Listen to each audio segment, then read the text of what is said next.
Masaya ka niyan? Ha? Happy? Ha? Happy? Nakita mo yung ginawa mo sa puno ko? Tagal ko inalagaan yan. Wala na, pati Christmas light ko sira na.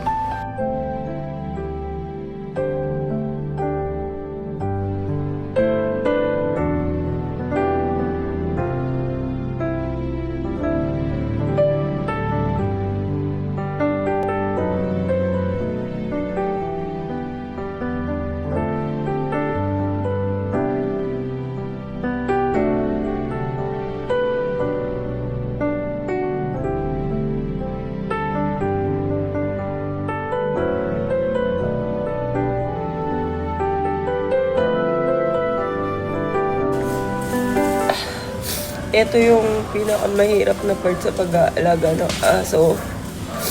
Mas gugustuhin ko pang mamatayan ng tuta kaysa mamatayan ng adult. Itong si Nika, 7 years na sa amin. So, parang family member na talaga siya. Kasama since pandemic. Kaming dalawa yung magkasama. Tapos hanggang ganito.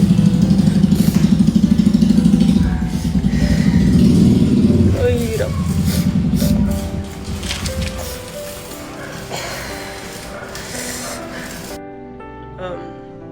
Sobrang unexpected loss today. But I'm trying my best to be okay kasi meron pa akong trabaho. Hindi ako pwedeng ganito. Pero hindi ko in-expect na ganito yung mangyayari ngayong araw.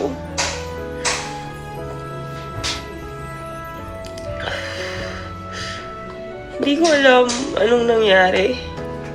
Pero sabi nung kasama namin dito sa bahay, kita niya wala na. Wala na. Kasi nasa siya second floor.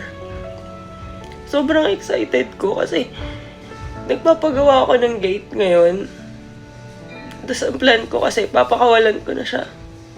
Mag-roam around na lang siya dito sa area, sa bahay, sa loob, sa labas. Kasi hindi ko pa siya mapakawalan kasi nga hindi pa naayos yung gate. Kasi pag nakakawala siya, tumatakbo siya kung saan-saan. So, hindi niya naantay yung time na yun. Hindi ko alam anong nangyari. Hindi ko alam. Sobrang unexpected and sobrang hindi ako ready. Sobrang hindi ako prepared. Hindi prepared yung puso sa ganitong sitwasyon. Sobrang hirap. So, yun.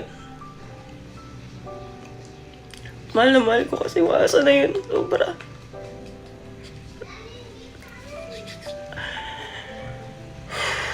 So, yan, nabawasan tayo ng isa sa mga alaga natin.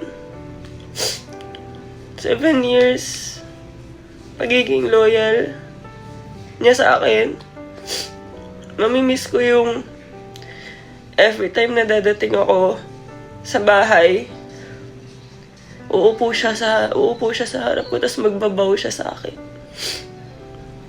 Iintayin niya na hawakan ko yung ulo niya. Everyday ganun. So wala na mag-aabang sa akin pa uwi.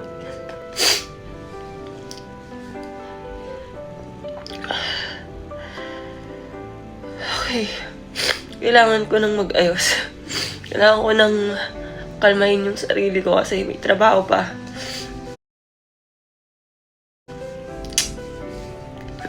Kaya natin to. Kaya ko to.